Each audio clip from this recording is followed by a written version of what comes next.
मैं आप सबका अभिनंदन करती हूँ। आपका धन्यवाद। मेरे मित्र नीलम जी को, जिन्होंने मुझे याद किया, यहाँ बुलाया, परम आदरणीय किरण मिश्रा जी जो हमारे बीच पधारी, हमारे मनीष जी, सारा स्टाफ और सभी स्कूल से आए हुए बच्चे, मेरे सहयोगी जिनकी ड्यूटी में लगा कर गए थे सुनील गहलोत जी, हमारे एक सरपंच भी बैठे यहाँ लिखराज, उपस्थित भाइयों बहनों, प्यारे विद्यार्थियों, आज की भारत का भविष्य सुरक्षित है। छोटी लोकसभा, युवा संसद जब इतनी तैयारी के साथ चल सकती है तो कल का भविष्य इस देश का सुरक्षित है, क्योंकि कल के नेतृत्व करता आप हैं। ये देश कैसे चले, ये हम सबको, 125 करोड़ लोगों को मिलकर तय करना होता है। और इस देश का संविधान बहुत सशक्त, बहुत मजबूत, जनता का जनता के लिए जनता द्वारा शासन, ये परिभाषा बहुत अच्छी लगती है साथियों।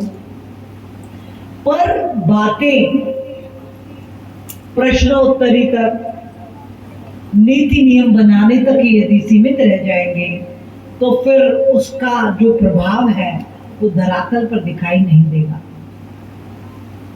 व्यवहारिक धरातल पर इस देश को दुनिया का अग्रणी देश बनाना है। और माननीय प्रधानमंत्री जी जो आह्वान कर रहे हैं कि 2047 का स्वर्णिम भारत यदि कोई बना सकता है साथियों, तो आप बना सकते हैं, हम बना सकते हैं।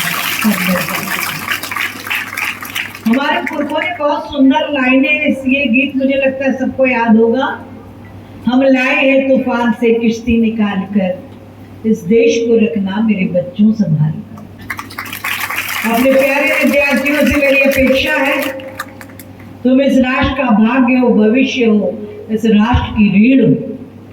तुम्हें सदैव जागरूक प्रहरी बन के खड़ा होना होगा। तुम डॉक्टर बनो, वकील बनो, इंजीनियर बनो, नेता बनो, पर इन सबसे पहले सबसे अच्छे इंसान बनो। यदि नैतिकता, यदि चरित्र, यदि पावनता हमारे व्यक्तित्व की रग रग में समाहित है तो जीवन में जो भी जिम्मेदारी मिलेगी हम उसे बहुत बेहतर तरीके से पूर्ण कर पाएंगे। आज कथनी और करनी का जो अंतर है उसी के कारण सारी तकलीफें व्याप्त है। और प्रभु की सत्ता, आखिरकार तो ये सत्ता प्रभु चलाते। ब्रह्मांड में कितने % ऑक्सीजन रहेगा, कितना कार्बन डाइऑक्साइड रहेगा, कितने अदर तत्व रहेंगे, ये प्रभु तय करे। यदि भगवान का मन बिगड़ जाए, कहे कि अब 21% ऑक्सीजन नहीं, थोड़ी ज्यादा बढ़ा देता, क्या होगा? आग लग जाएगी। मर्यादा में, अनुशासन में जब प्रभु अपनी सत्ता चलाते हैं तो हम मनुष्य की भी ये जिम्मेदारी है कि मर्यादा में, अनुशासन में हम अपने सब कामों को करें जिसको जो दायित्व मिला हुआ है। पढ़ने का दायित्व मिला है, बेहतर पढ़ो बेटा, जीवन का स्वर्ण काल कभी लौटकर दोबारा नहीं आएगा। पढ़ाने की जिम्मेदारी मिली, मुझे जन सेवा की जिम्मेदारी मिली, ये मौका देते हैं प्रभु आपको अपने व्यक्तित्व को परिष्कृत करने का, पर्सनालिटी डेवलपमेंट का एक मौका आपको मिलता है। आप उसे कैसे सदुपयोग करके अपने मानव जीवन को सार्थक कर सकते हो, ये आपके ऊपर निर्भर है। आपने युवा संसद चलाई, मैं बहुत धन्यवाद देती हूँ। मैं मिनिस्टर साहब को भी बात करने वाली हूँ और सभी प्राचार्य से भी आग्रह करती हूँ कि वो भी एक ऐसा प्रस्ताव करें कि 10वीं 11वीं, 9वीं 10वीं 11वीं बच्चे थोड़े बड़े हो जाते, इनको कोई अदर सोशल एक्टिविटीज आप लोग कराते ही है। तो मुझे लगता है कि देश के नेतृत्व करता बहुत चिंता करते हुए, और भारतीय जनता पार्टी की यदि मैं बात कहूँ तो मैं दावे से कह सकती हूँ कि पहली बार सत्ता का सुख हितग्राही योजनाओं के माध्यम से घर घर पहुंचे, सत्ता समाज परिवर्तन का सशक्त आधार बने, ऐसी तैयारी केंद्र ने और राज्य ने अपने अपने स्तर पर की हुई है। पर जब तक इसमें समाज के शिक्षित लोगों का सहयोग नहीं मिलता, तब तक ये योजनाएं कागजों में बनी धरी रह जाती हैं। पंचायत के ऑफिस के बाहर नहीं निकल पाती है और नागरिकों का जो शोर है, जो कष्ट है, वो यथावत है। मैं अकेला 100% में आपसे विश्वास दिला रही हूँ आपको, मैं 18 घंटे से कम काम किसी दिन नहीं करती, पर मेरा हर सरपंच 18 घंटे काम करे ये जरूरी नहीं है। मेरे संगठन के पदाधिकारी जितना समय दे पाते हैं देते हैं। तो मैं आप सबसे, विद्यार्थियों से प्रार्थना करती हूँ और प्राचार्य महोदय से आग्रह करती हूँ कि इनको कुछ सोशल एक्टिविटीज, आप लोकसभा इनको समझा रहे हैं, एक एक बूथ की जिम्मेदारी एक बच्चे को देकर दी। हम आपसे ज्यादा अपेक्षा नहीं करते साथियों। प्रिय छोटे भाइयों बहनों, हमारी प्रार्थना इतनी ही है कि आपका ये सोशल साइंस, सिविक्स, ये सब आप पढ़ाते ही हैं, तो इनमें कुछ प्रैक्टिकल्स होना चाहिए। मेरी मान्यता है ऐसे। बच्चों का क्या कहना है, इसमें प्रायोगिक कुछ होना चाहिए या नहीं? हम अकॉर्डिंग टू सिलेबस बस पाठ पढ़ते रहे, उत्तर लिख दें, अच्छे नंबर ले आए, इससे हम अच्छे विद्यार्थी तो बस डिग्री मिल जाएगी, पर उसका जितना लाभ समाज को मिलना चाहिए उतना नहीं मिल पाएगा। बच्चों, मैंने अभी देखा कि प्लांटेशन के लिए कई स्कूल्स कॉलेजेस ने तो लेख लिखवा लिए और बच्चों को नंबर दे दिए। अब उससे क्या पर्यावरण सुधरने वाला? उससे क्या हम क्लाइमेट चेंज रोक पाएंगे? क्या सभाओं से, सेमिनारों से कोई बात बन पाएगी? हाँ या ना? कब बनेगी? जब हम एक पौधा लगाए, एक पौधा लगाए और पेड़ बनने तक उसकी चिंता करें। आप बहुत जागरूक बच्चे हैं, आप जानते हो कि एक पेड़ अपने नीचे 10,000 लीटर पानी इकट्ठा रखता है और 10 डिग्री तापमान को कम करता है। तो क्लाइमेट चेंज यदि हमको व्यवस्थित करना है तो हमें पौधे लगाने हैं। तो बच्चों से प्रार्थना है कि हर बच्चा एक पौधा लगाकर पेड़ बनाए। वैसे तो सनातनी पद्धति में जब हम हिंदू मरते तो हमको 5 पेड़ जलने में लगते, और धरती माता कहती है कि जितना मुझसे ले रहे हो कम से कम उतना मुझे वापस लौटा दो। तो एक इंसान की जवाबदारी है कि कम से कम अपने जीवन काल में वो 5 पौधों को पेड़ निश्चित रूप से बनाए। ये तो सिर्फ उसी की आवश्यकता, तो ये पीढ़ी आने वाले बच्चों के जीने लायक रह पाए। तो अभी मैं जिन स्कूल्स में जा रही हूँ बच्चों, मैं 7 प्रण करा रही हूँ और मैं अपने भी भाई बहनों से आग्रह करती हूँ कि मेरे इन प्रणों में आप सब अपना साथ देंगे। इन संकल्पों को आप भी अपने भीतर लाने का प्रयास करें। पहला संकल्प है हमारा मंत्रमय परिवार। कौन सा? अब ये कैसे होगा? कल मैं आई, मुझे बहुत अच्छा लगा। जैसे ही प्रवेश किया, स्वस्ति वाचन हुआ, श्लोकों के साथ अभिनंदन हुआ, शंख बजा।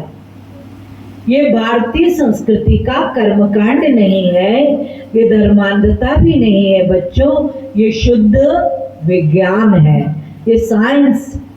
जब कोई भी पाठ हम नाभि से, संस्कृत आपने देखा होगा, संस्कृत आप ऐसे धीरे से नहीं बोल सकते, आपको नाभि से उच्चारण करना होगा। ओम, नाभि से जब तक नहीं उच्चारण करेंगे संस्कृत प्रभावी तरीके से कोई बोल ही नहीं सकता। तो मंत्रमय परिवार में हमने अपेक्षा की है चार्ट, मैडम आपकी भी अनुमति होगी, बच्चे चाहेंगे, एक चार्ट छोटा सा हमने बनाया। मंत्रमय परिवार में आप जब सुबह उठते तो बिस्तर में ही हम सब करते कराग्रे वस्ते लक्ष्मी करमध्ये सरस्वती। एक श्लोक बोला, एक आधा मिनट भी नहीं लगता, पर प्रकृति प्रभु की सत्ता के प्रति धन्यवाद हो जाता है। स्नान किया, स्नान करने का भी मंत्र है। स्नान करके आए तो भगवान सूरज देवता, जो कलयुग के एकमात्र प्रत्यक्ष देवता है, जो रोज दर्शन देते हैं। साथ ही यदि सूरज भगवान नहीं आए तो आप विज्ञान बेहतर जानते हो क्या होगा। न प्रकृति होगी, न वनस्पति होगी, न जीवन होगा, न आप और हम होंगे। तो भगवान सूर्य को प्रतिदिन 1 लोटा जल अर्पित करना और सूर्य मंत्र का उच्चारण करना। ओम विकर्तनो विवस्वानिश्च मार्तंडो भास्करो रवि लोक प्रकाश कृष्यमान लोक चक्षुग्रहेश्वर लोक साक्षी त्रैलोकेश कर्ता हर्ता तमस्त्रा तपनस्तापन्नश्चैव शुचि सप्ताश्वान गवस्यस्तो ब्रह्माच सर्वदेवो नमस्कृत। जब भोजन करते भोजन मंत्र कहना। अधिकतर बच्चे स्कूल में तो भोजन मंत्र करते, पर जब रात्रि का भोजन घर पर करते तो भोजन मंत्र नहीं करते। तो रात्रि में भी भोजन मंत्र घर पर भी करना। संध्या के वक्त आपकी माता जी दादी जी जरूर दिया लगाती होंगी, उस समय भी कोई एक श्लोक बोलना।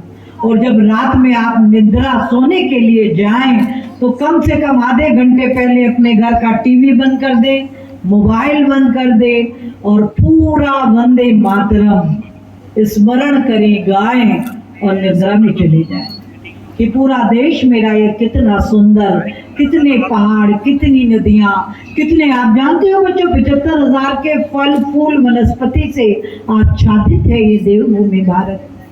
45,000 के जीव जंतु इसका संतुलन बनाते हैं। ये देवभूमि है, ये बड़े सौभाग्य से आप और हमको जन्मभूमि के रूप में मिली है। इसलिए वंदे मातरम का स्मरण करते हुए हमें निद्रा में जाना है, ताकि देश का, प्रकृति का और परमात्मा के चिंतन के साथ हम निद्रा में जाएं। जिस विचार को लेके हम निद्रा में जाते, हमारे चेतन अचेतन मन को वो ही विचार परिपक्व बनाते हैं, हमारे व्यक्तित्व का निर्माण भी होगा। तो ये हो गया मंत्रमय परिवार। कठिन है क्या? अरे हाँ ना कर दो, कुछ तो करो।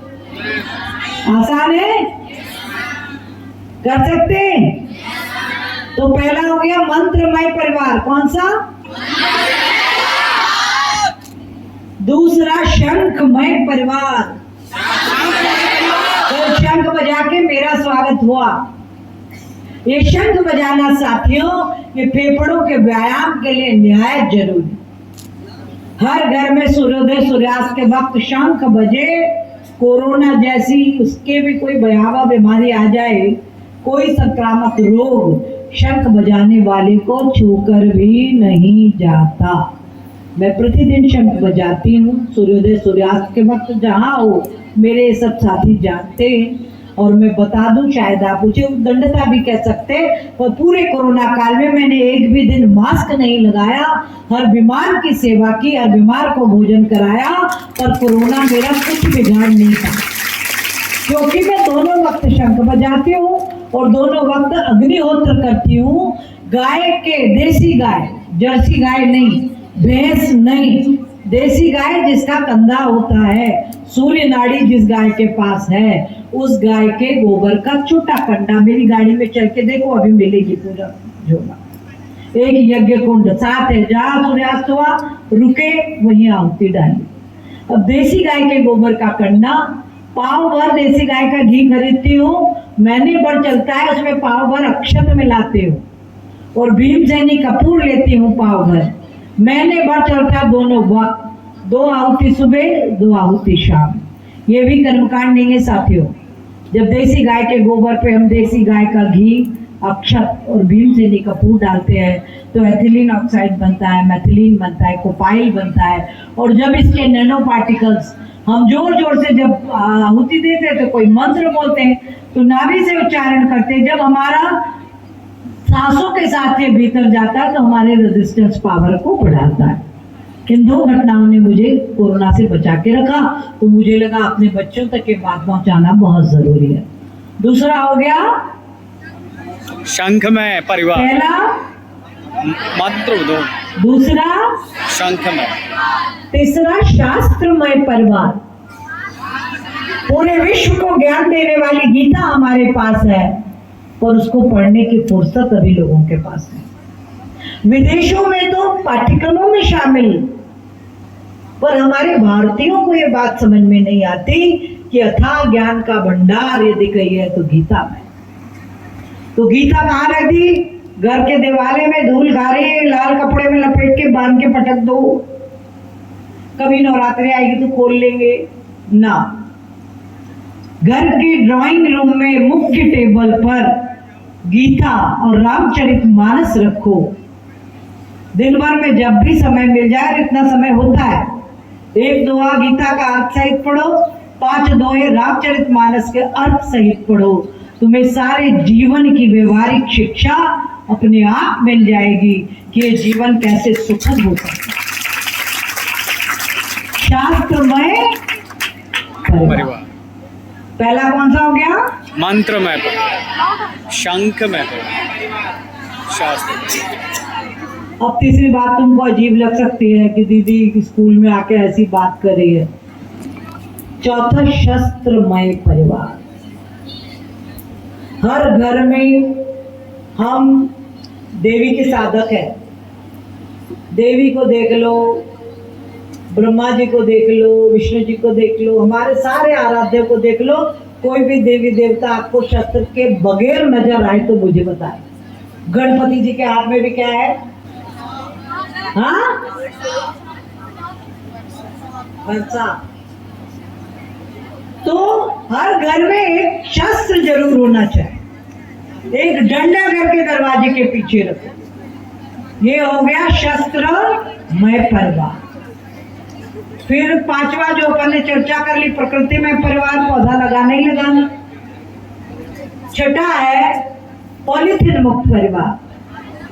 ये पॉलीथीन धरती माता को बांझ बना रही है। बच्चों, आपके हमारे माता पिता हमको जन्म दे देंगे, और यदि धरती माँ बांझ हो जाएगी तो न पीने को पानी मिलेगा, न खाने को अन्न मिलेगा। इसलिए धरती माँ को बांझ होने से बचाना है तो प्लास्टिक से हमें अपना पीछा छुड़ाना ही होगा। और सातवां, आप खूब उन्नति प्रगति करें, सफलताओं के क्षितिज को छुए, पर किसी भी प्रकार के नशे में कभी ना पड़े। हर प्रकार के नशे से दूर रहना ये मानव का धर्म है। ये 7 संकल्प हैं। आप इन्हें जीवन में उतारेंगे तो 2047 के स्वर्णिम भारत के निर्माता बनेंगे, उसके सहयोगी बनेंगे, और भारतीय संस्कृति का परचम पूरे विश्व में फैलाएगा। और हर नागरिक इस बात का संकल्प करे तो। अब बहुत बातें हुई, एक कविता के माध्यम से अपनी बात समाप्त कर दूंगी। मुझे तैयारी बहुत अच्छी लगी। मैंने नीलम जी से कहा सारी तैयारियों के फोल्डर मुझे जरूर भेजिएगा। इतनी अच्छी शेर शायरी इकट्ठी करने का मौका तो हमको भी नहीं मिलता, जितनी हमारे बच्चों ने। बहुत सुंदर। तो बच्चों, मैं आपकी बड़ी बहन हूँ, महू की विधायक हूँ, और मेरे महू में 253 शासकीय स्कूल है बच्चों, जिनके नाम मैंने क्रांतिकारियों के नाम पर किए। क्योंकि क्रांतिकारियों से आने वाली पीढ़ी का परिचय होना बहुत जरूरी होता है।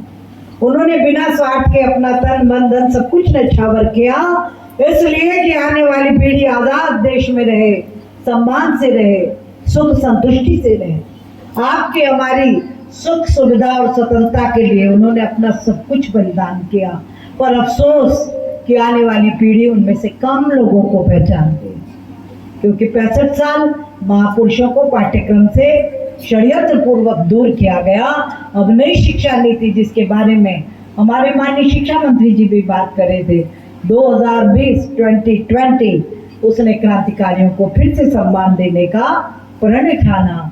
और मैंने तो अपनी विधानसभा के 253 स्कूलों के नाम क्रांतिकारियों के नाम पर कर दिए, और हर स्कूल को वो पुस्तक हमने दी है। प्राचार्य महोदय से अनुबंध किया है कि रोज जब प्रार्थना होती है विद्यालय की, तब वो एक क्रांतिकारी का जीवन पढ़ के सुनाते हैं। अब बच्चे ध्यान से क्यों सुनेंगे? छोटे बच्चे तो, उनको तो कुछ अच्छा करने के लिए थोड़ा लालच देना पड़ता है। तो हमने बच्चों को लालच दिया कि 253 क्रांतिकारियों का जीवन ध्यान से पढ़ो, सुनो। जब 253 को पढ़ लोगे, फिर हम लिखित परीक्षा लेंगे, और हर विद्यालय में जो बच्चे प्रथम द्वितीय तृतीय स्थान लाएंगे, उन सब बच्चों को अटारी बॉर्डर का दर्शन करने लेकर जाए। अच्छा काम है। बहुत बढ़िया। तो अब एक प्यारी सी कविता सुन लो, और उसमें जो भावार्थ निहित है बेटा, उसका महत्व समझ लो। और प्राचार्य महोदय सिविक्स में, और जब ज्योग्राफी हो गया, हिस्ट्री हो गया, सोशल साइंस हो गया, इसमें कुछ बतौर प्रैक्टिकल आप लोक कल्याणकारी योजनाएं, बस उस बूथ पर बच्चे घूम कर आए कि किसको क्या कष्ट है। यदि एक बूथ का सर्वे आपने करके हमको दे दिया तो आप बड़े सहायक बनेंगे समाज परिवर्तन के और देश की नीतियों को लागू कराने के। एक बूथ में बहुत मुश्किल 250-300 परिवार होते हैं, उसका संपर्क सर्वे यदि कॉपी में आपने करके दे दिया कि इस बूथ में ये 12-15 विकलांग हैं, आपको जानकर आश्चर्य होगा बच्चों, विकलांग के विकलांगता प्रमाण पत्र नहीं बन पाए, इसलिए उन्हें पेंशन नहीं मिल पाती, क्योंकि राजनीति बहुत संवेदन शून्य है। हमारे सरपंचों के पास फुर्सत नहीं है कि मेरी पंचायत में 10 विकलांग हैं तो मैं उनको किसी दिन गाड़ी में रखूं, जिला बोर्ड में ले जाऊं, चिकित्सा के उनका प्रमाण पत्र बना दूं और उनकी पेंशन चालू करवा दूं। मैं अकेला चना बाढ़ नहीं फोड़ सकता, इसलिए मैं आप बच्चों की मदद मांगती हूँ कि एक बूथ पे भी आपने सर्वे करके दे दिया कि ये 15 लोग हैं जिनका नहीं है प्रमाण पत्र, मैं एक गाड़ी करूंगी, सबको भर के ले जाऊंगी, 15 का बना लाऊंगी और जब उनको पेंशन मिलेगी जीवन भर तो वो दुआ उस बच्चे को देंगे जिसने उनका नाम चिन्हित किया। समाज परिवर्तन की बहुत योजनाएं बनी है पर नागरिकों तक पहुंच नहीं पा रहे। इसके लिए पढ़े लिखे भाई बहनों को, पढ़े लिखे समाज को एक एक बूथ की जिम्मेदारी लेना होगी कि ये बूथ मेरा है। मैं निश्चित रूप से यहाँ के सब भाई बहनों से खाली आपको उनका मित्र बनना है, वो आपसे धन नहीं मांगते, आपका समय और आपका मार्गदर्शन मांगते। यदि आप ये देने को तत्पर हो गए तो समाज बदलते देर नहीं लगेगी। साथियों, ये निवेदन करने आज मैं आई हूँ। मुझे लगा युवा संसद के युवा नेता इस संवेदनशीलता को जरूर समझेंगे और निश्चित रूप से सहायक बनेंगे समाज परिवर्तन का, इस देश को मजबूत बनाने का। एक कविता आप तक पहुंचाती हूँ। भाई विपिन जी पुस्तक ले आइए क्रांतिकारियों की, मैं प्राचार्य मैडम को भेंट करूं। 1-2 लाइनें आपने किरण जी को भी दे दें।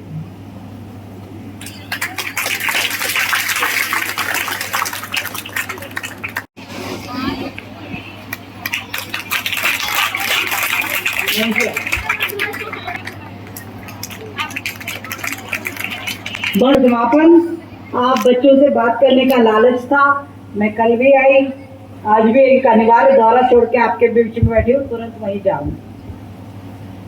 राष्ट्र के श्रृंगार, आप सब राष्ट्र का श्रृंगार हैं, राष्ट्र की आन बान और शान है। राष्ट्र के श्रृंगार मेरे देश के साकार सपनों, देश की स्वाधीनता पर आज तुम आने न देना। तुम न समझो देश की स्वाधीनता यूं ही मिली है, हर कली इस बाग की कुछ खून पीकर ही खिली है। मस्त सौरभ रूप या जो रंग फूलों को मिला है, वह शहीदों के उबलते खून का ही सिलसिला है। नींव के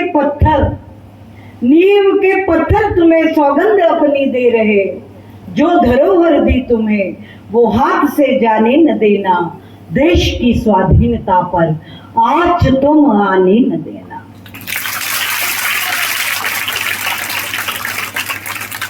देश के